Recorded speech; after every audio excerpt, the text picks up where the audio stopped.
ഹരേ രാമ രാമ രാമ ഹരേ ഹരേ, ഹരേ കൃഷ്ണ കൃഷ്ണ കൃഷ്ണ കൃഷ്ണ ഹരേ ഹരേ. ഇനി അടുത്ത പ്രഭാഷണത്തിലേക്ക് നമുക്ക് പ്രവേശിക്കാം. അടുത്ത പ്രഭാഷണം നമ്മളുടെ ഈ ഭാഗവത കുടുംബത്തിൽ തന്നെ സ്ഥിരമായിട്ട് ഇല്ലെങ്കിൽ പോലും മിക്കവാറും ഉപാസനകളിലൊക്കെ പങ്കെടുക്കുന്ന വിജയലക്ഷ്മി ചേർത്തൽ തിരുവനന്തപുരം അമ്മ നാരായണീയം ഭാഗവതം വേണ്ട പോലെ പഠിച്ച് മറ്റുള്ളവരിലേക്ക് എത്തിക്കുകയും ധാരാളം വേദികളിൽ ഇന്ന് സത്സംഗങ്ങൾ ആചാര്യയായിക്കൊണ്ട് നടത്തുന്ന അമ്മയെ നമുക്ക് അടുത്ത പ്രഭാഷണത്തിനായിട്ട് ക്ഷണിക്കാം. ഷഷ്ഠസ്കന്ധത്തില് 1-ാമത്തെ അധ്യായം, പോഷണം എന്ന ലക്ഷണത്തോടു കൂടിയിട്ടുള്ള ഷഷ്ഠസ്കന്ധത്തില് 1-ാമത്തെ അധ്യായം ആണ് അമ്മ നമുക്ക് പറഞ്ഞു തരുന്നത്.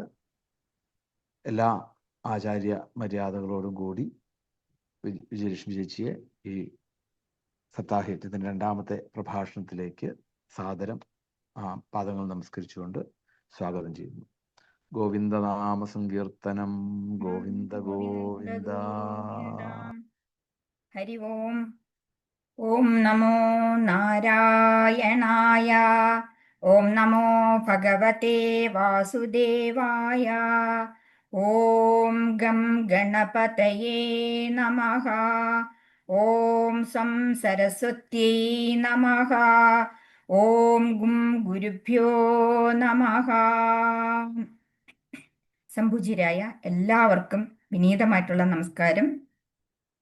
സൂര്യേന്ദു കോടി വിലസത് മകുടാം ഗദാദി പൂഷാ സഹസ്ര പരിമണ്ഡിത ദിവ്യഗാത്രം ഭോഗീന്ദ്ര ഭോഗശയനം രമഭൂസമേതം ശ്രീപത്മനാഭമനിശം ഹൃദി ഭാവയാമി. ശ്രീപത്മനാഭം അനിശം ഹൃദി ഭാവയാമി. ശ്രീ പത്മനാഭസ്വാമിയേ ശരണം. പൂജ്യ ഗുരുനാഥൻ ബ്രഹ്മശ്രീ ഹരിദാസ് ജിയെ മനസ്സാ വണങ്ങുന്നു. ഓൺലൈൻ ഭാഗവത സപ്താഹത്തിന്റെ മുഖ്യ യജ്ഞാചാര്യനായിട്ട് വ്യാസപീഠത്തിൽ ശോഭിക്കുന്ന ബ്രഹ്മശ്രീ ശങ്കരൻ നാരായണ നമ്പൂതിരി തിരുമേനിക്കും അച്ഛൻ തിരുമേനിയുടെ പിറന്നാളാണല്ലോ നമ്മളിപ്പോൾ സപ്താഹമായിട്ട് ആഘോഷിക്കുന്നത്. അച്ഛൻ തിരുമേനിയുടെ പാദങ്ങളില് കോടിക്കോടി നമസ്കാരം. ഭാഗവത കുടുംബത്തിലെ സ്നേഹസ്വരൂപിണിമാരായിട്ടുള്ള അമ്മമാര്, പ്രത്യേകിച്ച് നമുക്ക് മാതൃകയാക്കാവുന്ന ഭക്തോത്തമളായിട്ടുള്ള മീനാക്ഷി അമ്മ, കമലാവതി അമ്മ, പത്മിനി അമ്മ, 3 പേരെ പറഞ്ഞുള്ളൂ എങ്കിലും എല്ലാ അമ്മമാർക്കും വിനീതമായിട്ടുള്ള നമസ്കാരം. നമുക്ക് വിഷയത്തിലേക്ക് കിടക്കാം. എനിക്ക് ഭാഗവതം ഷഷ്ഠസ്കന്ധത്തിലെ 1-ാമത്തെ അധ്യായമാണ് ഭഗവാന്റെ കാരുണ്യം കൊണ്ട് ഭാഗ്യവശാൽ എനിക്ക് ലഭിച്ചിരിക്കുന്നത്. ഇതില് നാരായണ നാമത്തിന്റെ മഹത്വമാണ് വ്യാസഭഗവാൻ വർണ്ണിച്ചിരിക്കുന്നത്. ഷഷ്ഠസ്കന്ധത്തിന്റെ ലക്ഷണം തന്നെ പോഷണമാണ്. പോഷണം എന്ന് പറഞ്ഞാൽ പോഷിപ്പിക്കുക, പുഷ്ടി പ്രാപിക്കുക എന്നാണ് അർത്ഥം. പോഷണം തത് അനുഗ്രഹ എന്നാണ്. പോഷണം എങ്ങനെ ലഭിക്കും? ഭഗവാന്റെ അനുഗ്രഹത്താലാണ് നമുക്ക് ലഭിക്കുന്നത്. ഭഗവാന്റെ അനുഗ്രഹം നമുക്ക് എങ്ങനെ ലഭിക്കും? ഭഗവാനിൽ ഭക്തി ഉണ്ടാകണം, എങ്കിലാണ് നമുക്ക് ഭഗവാന്റെ അനുഗ്രഹം ലഭിക്കുക. ഭഗവത് അനുഗ്രഹ പ്രാപ്തി സർവേഷാം ഭക്തഃ ഭവതി എന്നാണ്.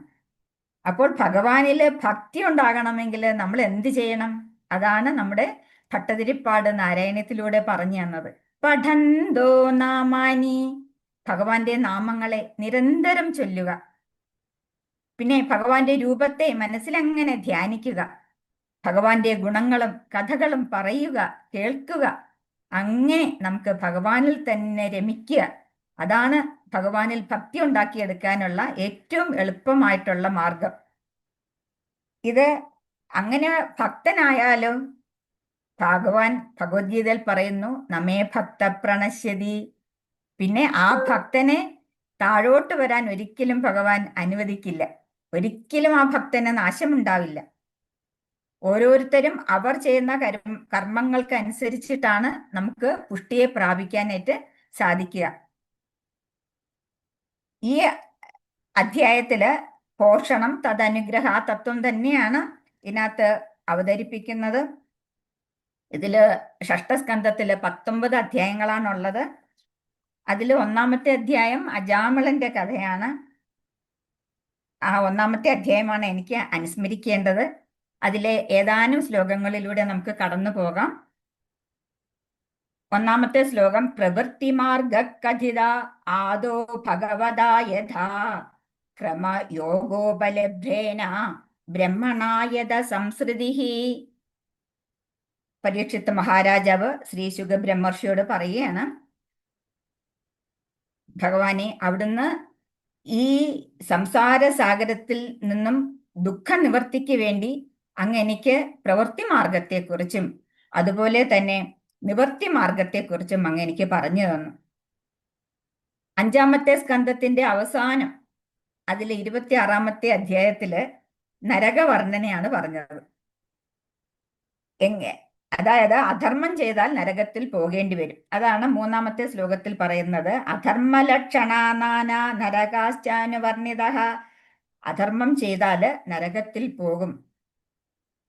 അപ്പോൾ ആ നരകത്തെ കുറിച്ച് എന്തിനാണ് ഇങ്ങനെ വളരെയധികം വിസ്തരിച്ചാണ് ശുകമഹർഷി അതിനകത്ത് പറയുന്നത്? എന്തിനാണ് ഇങ്ങനെ പറഞ്ഞത്? അധർമ്മം നമ്മൾ ചെയ്യാതിരിക്കാനായിട്ട്. അധർമ്മം ചെയ്യാതിരിക്കണം. അധർമ്മം ചെയ്യാതിരിക്കണമെങ്കിൽ ഈശ്വരന്റെ അനുഗ്രഹം ഉണ്ടെങ്കിലേ സാധിക്കുള്ളൂ. അതിനെ നമ്മൾ നിരന്തരം നാമം ജപിക്കണം.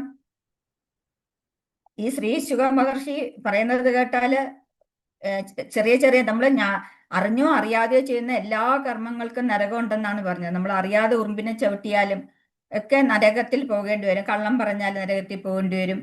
അങ്ങനെയാണെങ്കിൽ നരകത്തിൽ പോകാതിരിക്കാനായിട്ട് വല്ല മാർഗവും ഉണ്ടോ എന്നാണ് പരീക്ഷിത്ത് മഹാരാജാവ് ചോദിക്കുന്നത്. അപ്പോൾ ശ്രീ ശുകബ്രഹ്മർഷി പറയുന്നു, വഴിയുണ്ട്. 8-ാമത്തെ ശ്ലോകത്തിൽ പറയുന്നു, തസ്മാത് പുരേവാശിഹ പാപനിഷ്കൃതോ യദേത മൃത്യോരവി പദ്യതാത്മനാ ദോഷസ്യ ദൃഷ്ട്വാ ഗുരുലാഘവം യഥാ ഋഷക് ചികിത്സേതരുജാം നിദാനവത്.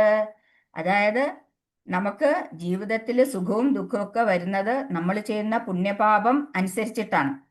ചെയ്ത പാപത്തിന്റെ പ്രായശ്ചിത്തം ചെയ്താല് നമുക്ക് പാപത്തിൽ നിന്നും രക്ഷപ്പെടാം. ഇത് ഏതുപോലെയെന്ന് വെച്ചാൽ, നമുക്ക് രോഗം വന്നാൽ നമ്മൾ എന്ത് ചെയ്യണം? മരുന്ന് കഴിക്കണം. നമ്മൾ വെറുതെ മരുന്ന് കഴിച്ചാൽ പോരാ, അത് പഥ്യത്തോടു കൂടി വേണം നമ്മൾ മരുന്ന് കഴിക്കേണ്ടത്. അപ്പോൾ നമുക്ക് ആ പഥ്യത്തോടു കൂടി മരുന്ന് കഴിച്ചാലേ നമുക്ക് രോഗം മാറുകയുള്ളൂ. അതുപോലെ നമ്മൾ പാപം ചെയ്താല് അത് പ്രായശ്ചിത്തം ചെയ്താല് നമുക്ക് ആ പാപത്തിൽ നിന്ന് നമുക്ക് രക്ഷപ്പെടാനായിട്ട് സാധിക്കും. നമ്മൾ അറിയാതെ ചവിട്ടുകയാണെങ്കിൽ നമ്മൾ എന്ത് ചെയ്യും? തൊട്ട് കണ്ണ് വെക്കും. അതാണ് അതിന്റെ പ്രായശ്ചിത്തം. അപ്പൊ ഓരോ തെറ്റുകൾക്കും ഓരോ തരം പ്രായശ്ചിത്തമാണുള്ളത്. എല്ലാത്തിനും ഒരുപോലെയുള്ള പ്രായശ്ചിത്തമല്ല ഉള്ളത്. അപ്പോൾ ഈ പ്രായശ്ചിത്തം ചെയ്താലും പിന്നെയും നമ്മൾ തെറ്റിലേക്ക് പോകുന്നുണ്ടല്ലോ. അതെന്തുകൊണ്ടാണ്? നമ്മുടെ വാസന ഉള്ളിൽ ഉള്ളത് കൊണ്ടാണ്. നമ്മൾ വീണ്ടും വീണ്ടും ആ പാപവാസന ഉള്ളത് കൊണ്ട് വീണ്ടും നമ്മൾ തെറ്റിലേക്ക് പോകും. ഇത് ഏതുപോലെയെന്ന് വെച്ചാല് 10-ാമത്തെ ശ്ലോകത്തിൽ പറയുന്നുണ്ട്, മന്യേ കുഞ്ചര ശൗചവത് എന്ന്. കുഞ്ചര എന്ന് പറഞ്ഞാൽ ആനയെ കുളിപ്പിക്കുന്നത് പോലെ എന്നാണ് പറയണത്.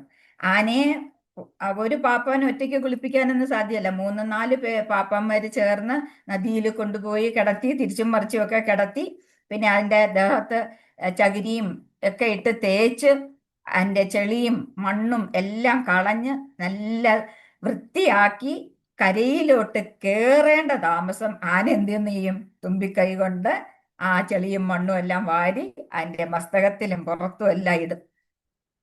അപ്പോൾ ആ ആന ഇത്രയും നേരം ആന വൃത്തിയാക്കിയിട്ട് വല്ല പ്രയോജനമുണ്ടോ? മത്തേഭം പാംസുസ്നാനം കൊണ്ടല്ലോ സന്തോഷിപ്പൂന്നാണ്. ഇതുപോലെയാണ് നമ്മളൊക്കെ പ്രായശ്ചിത്തം ചെയ്യണത്. നമ്മൾ പ്രായശ്ചിത്തം ഒരു തെറ്റ് ചെയ്തു, പ്രായശ്ചിത്തം ചെയ്താലും എന്ത് പറ്റും? വാസന പോകാത്തത് കൊണ്ട് വീണ്ടും നമ്മൾ തെറ്റ് ആവർത്തിക്കും. അങ്ങനെ വീണ്ടും വീണ്ടും നമ്മൾ തെറ്റ് ആവർത്തിക്കും. അപ്പം അങ്ങനെ ആവർത്തിച്ച് നമ്മൾ തെറ്റ് ചെയ്യാതിരിക്കാൻ, പ്രായശ്ചിത്തം ചെയ്തിട്ടും നമ്മൾ തെറ്റ് ചെയ്യാതിരിക്കാനായിട്ട് നമുക്ക് എന്തെങ്കിലും വഴിയുണ്ടോ? അതാണ് പ്രായശ്ചിത്തം നമ്മൾ ചെയ്യുമ്പോൾ അറിവോടുകൂടി ചെയ്യണമെന്നാണ് 12-ാമത്തെ ശ്ലോകത്തിൽ പറയുന്നത്. ഇതെല്ലാവരും പഠിച്ചു വെക്കേണ്ട ഒരു ശ്ലോകമാണ്. നാസ്ജ്ഞതഃ പഥ്യമേവാന്യം വ്യഥയോഭിഭവന്തി ഹി ഏവം നിയമകൃത് രാജൻ ശനീക്ഷേമായ കൽപ്പതേ.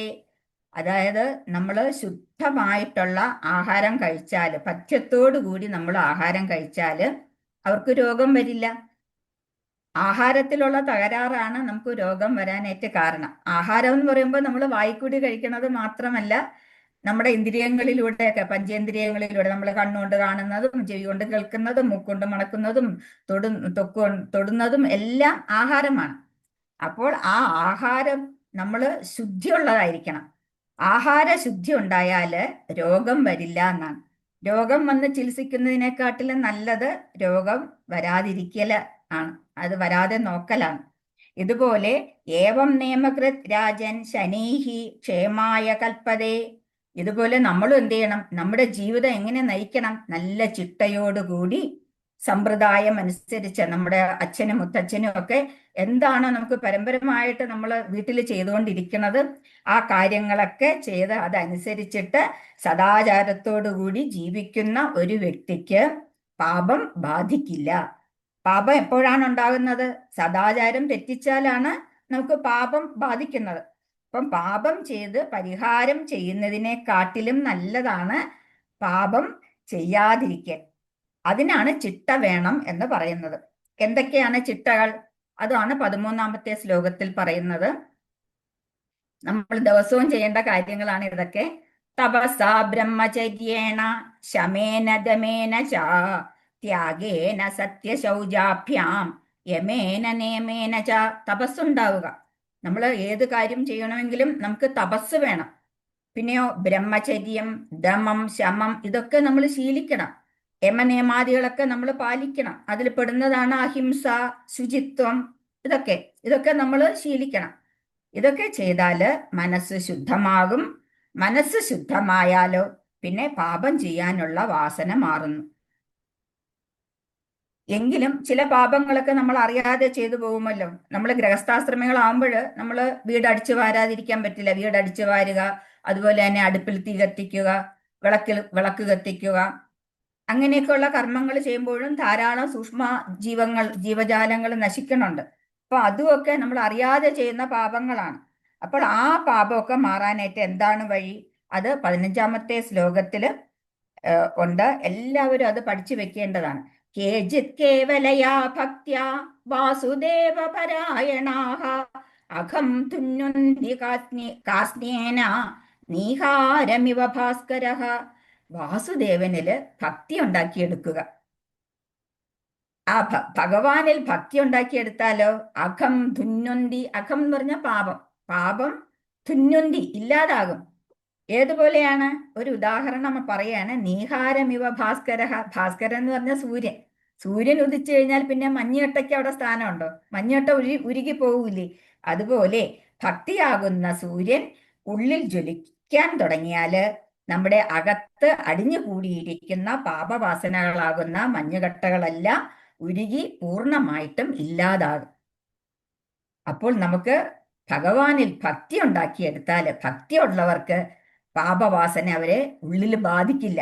ഭക്തി ഇല്ലാത്തവരാണെങ്കിലോ 18ാം ശ്ലോകം പറയുന്നു. പ്രായശ്ചിത്താനി ചീർണാനി നാരായണ പരാങ്മുഖം ന നിഷ്പുനന്തി രാജേന്ദ്ര സുരാകുംഭം ഇവാപഗാഹ. അതായത് ഭഗവാനിൽ ഭക്തിയില്ലാതെ പ്രായശ്ചിത്തം ചെയ്യുന്നവരുടെ മനസ്സിൽ നിന്നും ഒരിക്കലും പാപവാസന പോണില്ല. അത് ഏതുപോലെ? സുരാകുംഭം ഇവാപഗാഹ. സുരാകുംഭം എന്ന് പറഞ്ഞാല് മദ്യക്കുടം അല്ലെ? ആ മദ്യക്കുടം നമ്മൾ കൊണ്ടുപോയി ഗംഗയില് പരമ പവിത്രമായിട്ടുള്ള ഭഗവാന്റെ പാദതീർത്ഥമായിട്ടുള്ള ഗംഗയിൽ കൊണ്ടുവന്ന് 1 പ്രാവശ്യമല്ല 2 പ്രാവശ്യമല്ല 1000 പ്രാവശ്യം മുക്കിയാലും അതിനകത്തുള്ള ആ മദ്യത്തിന്റെ വാസന പോകില്ല. എന്ത് ചെയ്യണം? മദ്യക്കുടം ആദ്യമേ നമ്മൾ നല്ല വൃത്തിയാ സോപ്പൊക്കെ ഇട്ട് ബ്രഷൊക്കെ ഉപയോഗിച്ച് കഴുകി വൃത്തിയാക്കിയതിന് ശേഷം വേണം നമ്മൾ ഇത് ചെയ്യേണ്ടത്. അതുപോലെയാണ് നമ്മൾ പ്രായശ്ചിത്തം ചെയ്യുന്നതിന് മുമ്പേ എന്ത് ചെയ്യണം? നമ്മുടെ മനസ്സിനെ വേണം നമ്മൾ ശുദ്ധമാക്കേണ്ടത്. മനസ്സിനെ ശുദ്ധമാക്കാനുള്ള വഴി എന്താണ്? അതാണ് ഭഗവാന്റെ നാമജപം. നാമജപത്തിന് അത്രയ്ക്ക് ശക്തിയാണുള്ളത്. അതാണ് ഭാഗവത അവസാനം പറയുന്നത്. നാമസങ്കീർത്തനം യസ്യ സർവപാപ പ്രണാശനം പ്രണാമോ ദുഃഖശമനഃ തം നമാമി ഹരിം പരം. ഭഗവാനെ നമസ്കരിക്കുന്നവരുടെ സകല ദുഃഖവും ഇല്ലാതാകും. ഭഗവാന്റെ നാമസങ്കീർത്തനം ചെയ്യുന്നവരുടെ സകല പാപവും നശിക്കും. അതാണ് ഈ അധ്യായത്തിലെ 19ാമത്തെ ശ്ലോകത്തിലും പറയുന്നത്. സകൃത് മനഃകൃഷ്ണ പദാരവിന്ദയോഹോ നിവേശിതം തത് ഗുണരാശിയൈരിഹ നദേയമം പാശഭൃതശ്ച തദ്ഭടാൻ സ്വപ്നേപി പശ്യന്തി ചീർണ നിഷ്കൃതാഹ. ഭഗവാന്റെ പൊന്നു തൃപ്പാദങ്ങളിൽ ഒരിക്കലെങ്കിലും മനസ്സ് വച്ചിട്ടുണ്ടെങ്കിൽ, ഭഗവാന്റെ കഥകൾ ഒരിക്കലെങ്കിലും കേട്ടിട്ടുണ്ടെങ്കിൽ, പറഞ്ഞിട്ടുണ്ടെങ്കിൽ, ആ തിരുനാമം ഒരിക്കലെങ്കിലും ജപിച്ചിട്ടുണ്ടെങ്കിൽ സ്വപ്നത്തിൽ പോലും അദ്ദേഹത്തിന് പിന്നെ യമദൂതന്മാരെ കാണേണ്ടി വരില്ല, നരകത്തിൽ പോകേണ്ടി വരില്ല. ഇതിന് ഉദാഹരണമായിട്ടാണ് അജാമളിന്റെ കഥ വർണ്ണിക്കുന്നത്.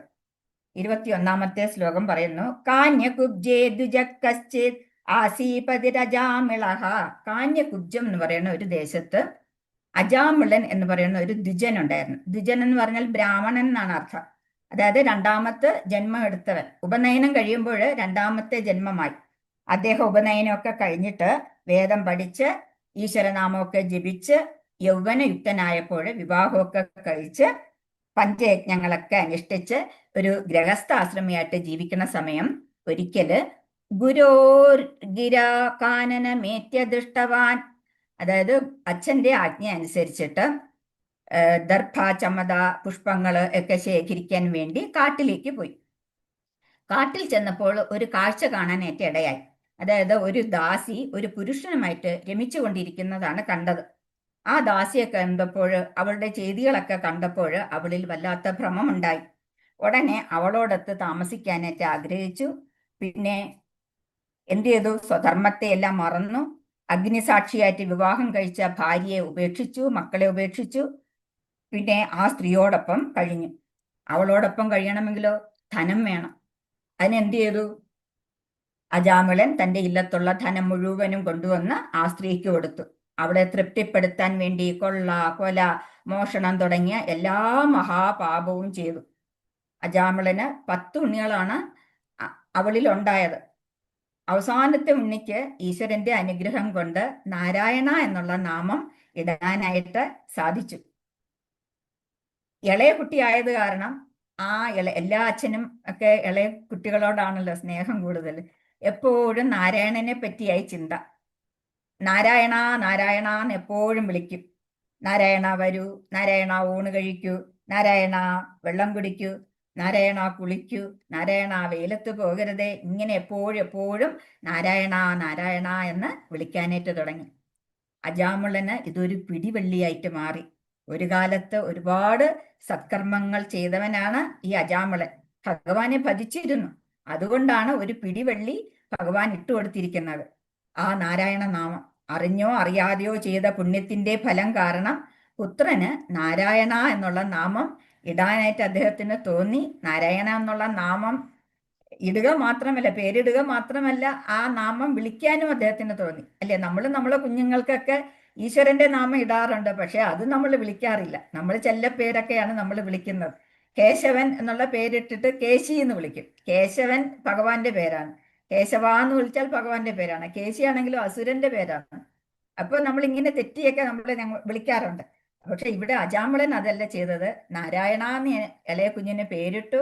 ആ പേര് തന്നെ നിരന്തരം വിളിക്കാനായിട്ട് തുടങ്ങി. അങ്ങനെ ആ അജാമിളന് 88 വയസ്സായി. ശരീരമെല്ലാം തളർന്നു തുടങ്ങി. നടക്കാനായിട്ട് ഒട്ടും വയ്യ. അങ്ങനെ ഒരിടത്ത് കിടപ്പായി. അങ്ങനെ കിടക്കുമ്പോഴും നാരായണ നാരായണ എന്ന് വിളിക്കാനായിട്ട് തുടങ്ങി. നാരായണ എന്ന് വിളിക്കുമ്പോൾ ആ ഉണ്ണി ഓടി വരും. എന്തിനാ അച്ഛാ വിളിച്ചതെന്ന് ചോദിക്കും. ഇല്ല മോനെ, ഞാൻ വെറുതെ വിളിച്ചതാണെന്ന് പറയും. ഉണ്ണി അങ്ങനെ ഇരുന്ന് കളിക്കാനായിട്ട് തുടങ്ങി. അങ്ങനെ ഇരിക്കുമ്പോഴാണ് ഒരു കാഴ്ച കാണുന്നത്. ഈ അജാമിളൻ എന്താണ് കണ്ടത്? 3 യമഭടന്മാര്, ഭയങ്കരന്മാരായിട്ടുള്ള 3 യമഭടന്മാര് കയ്യില് പാശവുമായിട്ട് അജാമിളന്റെ സമീപത്ത് എത്തിച്ചേർന്നു. ഉടനെ അജാമിളനാണെങ്കിലോ ഘോരരൂപികളായിട്ടുള്ള ഇവരെ കണ്ടാല് തന്റെ ഉണ്ണി പേടിക്കുമോ എന്ന് വിചാരിച്ചിട്ട് ദൂരെ ക്രീഡനകാസക്തം പുത്രം നാരായണാഹ്വയം പ്ലാവിതേന സ്വരേണോച്ചേർ ആജുഹാവാകുലേന്ദ്രിയ. ദൂരെ കളിച്ചുകൊണ്ടിരിക്കുന്ന ആ ഉണ്ണിയെ നാരായണ ഇവിടെ വരൂ എന്ന് ഉറക്കെ വിളിച്ചു. ഈ നാരായണ ശബ്ദം കേട്ടതും ഇതിലുള്ള 4 അക്ഷരങ്ങൾ പോലെ 4 വിഷ്ണു പാർഷദന്മാര് അവിടെ എത്തിച്ചേർന്നു. ഈ കുട്ടിയാണെങ്കിൽ വിളിയൊട്ട് കേട്ടതുമില്ല. ഈ വിഷ്ണു പാർഷദന്മാര് അവിടെ വന്നിട്ട് എന്താണ് ചെയ്തത്? വാരയാമാസുരോജസ, ആ യമദൂതന്മാരെ തടഞ്ഞു. അജാമളന്റെ സൂക്ഷ്മ ശരീരത്തെ യമലോകത്ത് കൊണ്ടുപോകാൻ വന്ന യമകിങ്കരന്മാരാണ് അവരെ വിലക്കി. ശംഖുചക്ര ഗദാധാരികളായി മഞ്ഞപ്പൊട്ടെടുത്ത് മഹാവിഷ്ണുവിന്റെ വേഷത്തിൽ വന്ന നിങ്ങൾ ആരാണ്? യമധർമ്മരാജാവിന്റെ കിങ്കരന്മാരായിട്ടുള്ള ഞങ്ങളുടെ കൃത്യനിർവഹണത്തെ തടഞ്ഞത് എന്തിനാണ് എന്ന് യമദൂതന്മാര് ചോദിച്ചു. ശാസ്ത്രമര്യാദകളെല്ലാം ലംഘിച്ച് മഹാപാപിയായ ഇയാളെ യമലോകത്ത് കൊണ്ടുപോയി ദണ്ഡശിക്ഷ അനുഭവിച്ച് പാപവിമുക്തനാക്കാനാണ് ഞങ്ങൾ വന്നത്. അതിൽ നിന്നും ഞങ്ങളെ വിലക്കിയത് എന്തിനാണ് എന്ന് ചോദിച്ചപ്പോൾ വിഷ്ണു പാർഷദന്മാർ പറഞ്ഞു, ചെയ്ത പാപത്തിന് അദ്ദേഹം പ്രായശ്ചിത്തം ചെയ്തു കഴിഞ്ഞു. എന്താണ് പ്രായശ്ചിത്തം? നാരായണ എന്ന് വിളിച്ചത് നിങ്ങൾ കേട്ടില്ലേ? ഭഗവാന്റെ നാമം വിളിച്ചത് നിങ്ങൾ കേട്ടില്ലേ? ആരാണോ ഭഗവാന്റെ നാമം ഉച്ചരിക്കുന്നത് അവർക്ക് ഈ ജന്മത്തിലെ മാത്രമല്ല കോടി ജന്മങ്ങളിൽ ചെയ്ത പാപങ്ങൾക്ക് മുഴുവനും പ്രായശ്ചിത്തമായിട്ട് വരും. ഇവിടെ നാരായണ നാമം ഉച്ചരിച്ച അദ്ദേഹം മോക്ഷത്തിന് കൂടി അർഹനായിട്ടിരിക്കുന്നു. അതുകൊണ്ട് ഇദ്ദേഹത്തെ യമലോകത്തേക്ക് കൊണ്ടുപോകാനായിട്ട് പാടില്ല. യമദൂതന്മാർ പറഞ്ഞു, അതിന് അദ്ദേഹം ഉണ്ണിയുടെ പേരല്ലേ വിളിച്ചത്? തന്റെ ഇളയ കുട്ടിയുടെ പേരാണ് നാരായണ എന്നുള്ളത്, അതാണ് വിളിച്ചത്. അതെങ്ങനെ പ്രായശ്ചിത്തമാകും? കുട്ടിയുടെ പേരാണെങ്കിലും നാരായണ നാമം സർവ പാപങ്ങളെയും നശിപ്പിക്കുന്ന നാമമാണ്. ഈ നാമം എങ്ങനെ ഉച്ചരിച്ചാലും സകല പാപവും നശിക്കും. സാങ്കേത്യം പാരിഹാസ്യം വാ സ്തോഭം ഹേളനമേവ വാ വൈകുണ്ഠനാമഗ്രഹണം അശേഷാഘ ഹരം വിദുഹു. ആരുടെയെങ്കിലും സാങ്കേത്യം എന്ന് പറഞ്ഞാൽ ആരുടെയെങ്കിലും പേരായിട്ടോ, പാരിഹാസ്യം എന്ന് പറഞ്ഞാൽ പരിഹസിച്ചുകൊണ്ടോ, പിന്നെ സ്തോഭം എന്ന് പറഞ്ഞാൽ വെറുതെ ഒരു രസത്തിന് വേണ്ടിയോ, ഹേളനം എന്ന് പറഞ്ഞാലോ ആക്ഷേപിച്ചുകൊണ്ടോ ആരെങ്കിലും ആ നാരായണ നാമം ജപിക്കുകയാണെങ്കിൽ അയാളുടെ സകല പാപവും നശിക്കും. അയാൾക്ക് പിന്നെ യമലോകത്ത് പോയി നരകയാതന അനുഭവിക്കേണ്ടി വരില്ല. ഈ നാമം അജ്ഞാനാത് അഥവാ ജ്ഞാനാത് ഉത്തമ ശ്ലോകനാമയത് സങ്കീർത്തിതമഖം പുംസോ ദേഹേ ദേധോ യഥാനലഹ. അതായത് ഈ നാമം അറിഞ്ഞുകൊണ്ട് ജപിച്ചാലും അറിയാതെ ജപിച്ചാലും സകല പാപവും നശിക്കും. ഇത് ഏതുപോലെയാണെന്ന് വെച്ചാൽ അനലൻ എന്ന് പറഞ്ഞാൽ തീ എന്നാണ് അർത്ഥം. നമ്മൾ തീ കത്തിക്കൊണ്ടിരിക്കുമ്പോൾ കയറി പിടിച്ചാലോ നമ്മൾ കൈ പൊള്ളും. അറിഞ്ഞുകൊണ്ട് പിടിച്ചാലും പൊള്ളും, അറിയാതെ തൊട്ടാലും പൊള്ളും അല്ലെ? കുഞ്ഞുങ്ങളൊക്കെ വിളക്ക് കത്തിച്ച് വെക്കുമ്പോൾ അവർ ഓടിച്ചെന്ന് അറിയാതെ ചെന്ന് വിളക്കിൽ കയറി പിടിക്കും. അപ്പോൾ അവരുടെ കൈ പൊള്ളാൻ ഇടയുണ്ട്. അപ്പൊ അറിഞ്ഞുകൊണ്ട് തൊട്ടാലും അറിയാതെ തൊട്ടാലും തീ പൊള്ളുന്നത് പോലെ ഈ ഭഗവാന്റെ നാമം ആര് ചൊല്ലിയാലും, അറിഞ്ഞുകൊണ്ട് ചൊല്ലിയാലും അറിയാതെ ചൊല്ലിയാലും സകല പാപവും നശിക്കും. വിഷ്ണു പാർഷദന്മാര് ഇപ്രകാരമെല്ലാം ഭഗവത് നാമ മാഹാത്മ്യത്തെ യമദൂതന്മാർക്ക് ബോധ്യപ്പെടുത്തി കൊടുത്തു.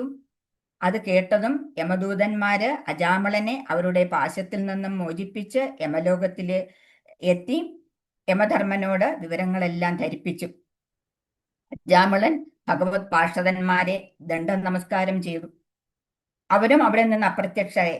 കാരണം അജാമളനെ ആരും കൊണ്ടുപോയില്ല, യമദൂതന്മാരും കൊണ്ടുപോയില്ല, വിഷ്ണു പാർഷദന്മാരും കൊണ്ടുപോയില്ല. കാരണം ആ പ്രായമായിട്ടില്ല. അല്ല, 100 വയസ്സാണ് ഒരു മനുഷ്യ ആയുസ് എന്ന് പറയണത്. അപ്പോൾ 100 വയസ്സാകുമ്പോഴേ കാലമാവുകയുള്ളൂ. ഇവിടെ കാലമായിട്ടില്ല, 88 വയസ്സല്ലേ ആയിട്ടുള്ളൂ. അവരെല്ലാവരും പോയപ്പോൾ ആ അജാമളന് ആ ഭഗവത് നാമ മാഹാത്മ്യത്തെയും അതുപോലെ തന്നെ പ്രായശ്ചിത്താദി ആ കർമ്മങ്ങളും ഒക്കെ കേട്ടപ്പോൾ അജാമളന് ഭഗവാനിൽ എന്തെന്നില്ലാത്ത ഭക്തിയുണ്ടായി. താൻ നയിച്ച നികൃഷ്ട ജീവിതത്തെ കുറിച്ച് ഓർത്ത് പശ്ചാത്തപിച്ചു. വൃദ്ധരായ മാതാപിതാക്കളെയും സ്വന്തം പത്നിയെയും ഉപേക്ഷിച്ച് എന്തെല്ലാം നീചകർമ്മങ്ങളാണ് തനിക്ക് ചെയ്യേണ്ടി വന്നത്. അതെല്ലാം ഓർത്തിട്ട് കണ്ണീർ വാർക്കാനായിട്ട് തുടങ്ങി. ഇത് തന്നെയാണ് ശരിക്കുള്ള പ്രായശ്ചിത്തം. ഘോര നരകത്തിൽ പതിക്കേണ്ട തനിക്ക് നാരായണനാമം ഉച്ചരിക്കാൻ തോന്നിയത് മുൻ ജന്മ സുകൃതത്തിന്റെ ഫലമാണ്. തന്നെ മരണവക്രത്തിൽ നിന്നും രക്ഷിച്ചത് ഭഗവാന്റെ തിരുനാമമാണ്. അതുകൊണ്ട് ജീവിതാന്ത്യം വരെ ഭഗവാന്റെ നാമം മാത്രമേ ജപിക്കുള്ളൂ എന്ന് ഉറപ്പിച്ചുകൊണ്ട് ഗംഗാദ്വാരമായ ഹരിദ്വാറിലേക്ക് അജാമിളൻ എത്തിച്ചേർന്നു. 12 കൊല്ലം എല്ലാം മറന്ന് നാരായണ നാമം മാത്രം ജപിച്ച് അജാമിളന് 100 വയസ്സായി. വിഷ്ണു പാർഷദന്മാരിതാ വീണ്ടും എത്തി.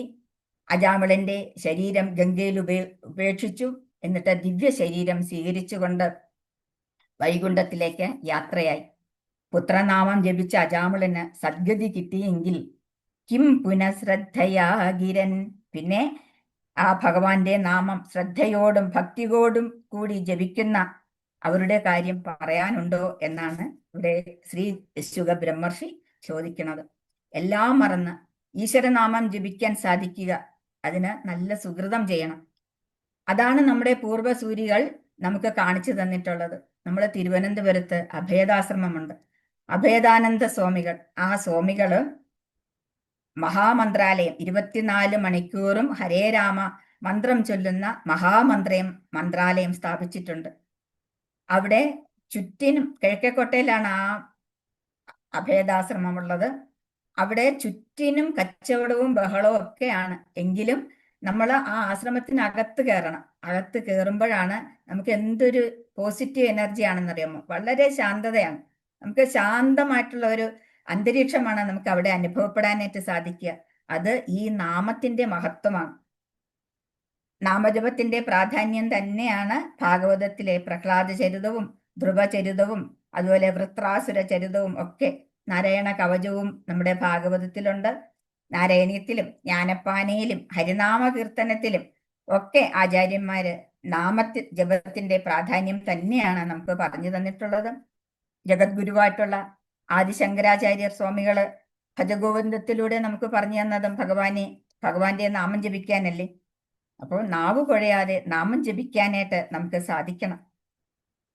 കലിയുഗ ധർമ്മമായ നാമസങ്കീർത്തനത്തിന് ഉപരി മറ്റൊന്നും ഇല്ല എന്ന് നമുക്കിവിടെ ചേങ്കോട്ടുകോണം സ്വാമിയെ നമ്മളിവിടെ പറയുന്ന ചെമ്പഴന്തി സ്വാമി, അതായത് നീലകണ്ഠ സദ്ഗുരു തൃപ്പാദങ്ങളും അതുപോലെ തന്നെ ബ്രഹ്മശ്രീ സത്യാനന്ദ സ്വാമി തിരുവടികളും എപ്പോഴും പറയും. അതുപോലെ തന്നെ നമുക്ക് തിരുനാമ ആചാര്യൻ ആഞ്ഞം മാധവൻ നമ്പൂതിരി അല്ലേ, ആ ആഞ്ഞം മാധവൻ നമ്പൂതിരി നാരായണ നാമം കൊണ്ട് തന്നെ ഭഗവാനെ പ്രത്യക്ഷപ്പെടുത്തിയ തിരുമേനിയാണ്. ആ തിരുമേനി നമുക്ക് ഗുരുവായൂരില് നാരായണ ആലയം സ്ഥാപിച്ചിട്ടുണ്ട്. അവിടെ ചെല്ലുന്ന ആർക്കും നാരായണ നാമം ജപിക്കാം. നമ്മുടെ മനു തിരുമേനി ഭാഗവതോപാസന തുടങ്ങുന്നതിന് മുമ്പ് നാരായണ നാമം എത്ര തവണയാണ് ചൊല്ലുന്നത്? നമുക്ക് എല്ലാവർക്കും കൂടെ ചൊല്ലാം. നമുക്ക് എത്ര പേർക്കാ ചൊല്ലാൻ സാധിക്കുക? നമുക്ക് കേൾക്കെങ്കിലും ചെയ്യാം. അതുപോലെ തന്നെ മള്ളിയൂർ തിരുമേനിയുടെ ഭാഗവത സപ്താഹത്തിന് പോയിട്ടുള്ളവർക്കെല്ലാം അറിയാം. സപ്താഹം തുടങ്ങുന്നതിന് മുമ്പ് തിരുമേനി എത്ര പ്രാവശ്യമാണ് നാരായണ നാമം ചൊല്ലുക? 108 തവണയൊന്നുമല്ല, ഒരു 1008 തവണയെങ്കിലും ചൊല്ലും. ചൊല്ലുക മാത്രമല്ല, അവിടെ ഇരിക്കുന്ന സദസ്സിലിരിക്കുന്ന എല്ലാരെ കൊണ്ടും ചൊല്ലിപ്പിക്കും. അങ്ങനെ ആ നാരായണ നാമത്തിന്റെ മഹത്വം അറിഞ്ഞ ആചാര്യന്മാരാണ് നമുക്ക് ഈ നാമം നമുക്ക് തന്നിട്ടുള്ളത്. അപ്പൊ അവരുടെയൊക്കെ പാദങ്ങളിൽ നമസ്കരിക്കുകയല്ലാതെ നമുക്ക് എന്താണ് ചെയ്യാനായിട്ടുള്ളത്? നമ്മളും നാമം ജപിക്കുക, ഈശ്വരനാമം ജപിക്കുക. നാരായണ നാമം ജപിച്ചാൽ എന്താണ് ഗുണം? പാടും ഞാൻ നാരായണ നാമം, നേടും ഞാൻ നിത്യാനന്ദം. ഇനിയുള്ള കാലമെങ്കിലും നിരന്തരം നാരായണ നാമം ജപിച്ച് നിത്യാനന്ദം അനുഭവിക്കാനായിട്ട് സാധിക്കുമാറാകണേ എന്ന് പ്രാർത്ഥിക്കുന്നു. ഭഗവാന്റെ തിരുനാമമായിട്ടുള്ള നാരായണ നാമത്തിന്റെ മഹിമ ഉറക്കെ പ്രഖ്യാപിക്കുന്ന ഭാഗവതത്തിലെ 6-ാം സ്കന്ധത്തിലെ അജാമിളോപാഖ്യാനം അനുസ്മരിക്കാനായിട്ട് അവസരം തന്ന സംപൂജ്യനായ മനു തിരുമേനിക്കും ഓൺലൈനിലൂടെ സശ്രദ്ധം ശ്രവിച്ചുകൊണ്ടിരിക്കുന്ന ഭാഗവത പ്രേമികളായ എല്ലാവരുടെയും പാദങ്ങളിൽ വിനീതമായിട്ട് നമസ്കരിക്കുന്നു. എല്ലാവരുടെയും അനുഗ്രഹത്തിനായിട്ട് പ്രാർത്ഥിക്കുന്നു. എൻ്റെ വാക്കുകൾ ഭഗവാന്റെ പൊന്നു തൃപ്പാദങ്ങളിൽ അർച്ചനാ പുഷ്പങ്ങളായിട്ട് സമർപ്പിക്കുന്നു. എല്ലാവർക്കും നന്ദി, നമസ്കാരം, ഹരിവ. ഗോവിന്ദനാമ സങ്കീർത്തനം. ഗോവിന്ദ ഗോവിന്ദ. നല്ലൊരു സുപ്രഭാതം. ആ സുപ്രഭാതത്തില് നാമങ്ങൾ അലയടിക്കട്ടെ അല്ലേ, ലോകം മുഴുവൻ. അതിൻ്റെ ഒരു സന്ദേശവും ആയിട്ട് സത്യത്തിൽ ഇപ്പോൾ നമുക്ക് ആ അജാമിളിനെ ഒന്ന് ഓർമ്മിപ്പിക്കാൻ സാധിച്ചു. എന്തായാലും ആ വാക്കുകളൊക്കെ ലോകത്തിന് നന്മയായിട്ട് എല്ലാവരുടെയും നാവില് നാരായണ എന്ന നാമം എപ്പോഴും മനസ്സിലും ചിന്തയിലും ഒക്കെ അന്തേ നാരായണ സ്മൃതി എന്ന് ഭാഗവതം ഉദ്ഘോഷിക്കുന്നത് പോലെ ആവട്ടെ എന്ന് പ്രാർത്ഥിക്കാം. എല്ലാ ഐശ്വര്യങ്ങളും അതുപോലെ തന്നെ ഇനിയും ധാരാളം വേദികൾ അമ്മയ്ക്ക് കിട്ടട്ടെ.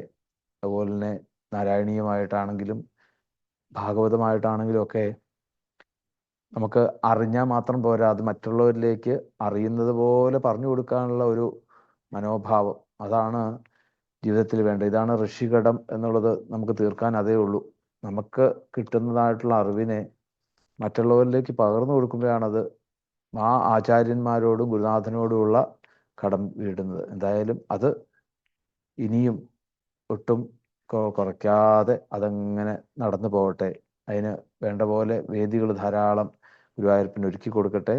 ധാരാളം കീർത്തനങ്ങൾ പാടാനും പാരായണം ചെയ്യുവാനും പ്രഭാഷണങ്ങൾ നടത്തുവാനും ഒക്കെ ആചാര്യസ്ഥാനത്ത് ഇരുന്നുകൊണ്ട് പലതും നമുക്ക് സൽക്കർമ്മങ്ങൾ ചെയ്യാൻ അമ്മയ്ക്ക് സാധിക്കട്ടെ എന്ന് ആത്മാർത്ഥമായിട്ട് ഗുരുവായൂരപ്പൻ്റെ മുമ്പിൽ പ്രാർത്ഥിക്കുന്നു. നമസ്കാരം.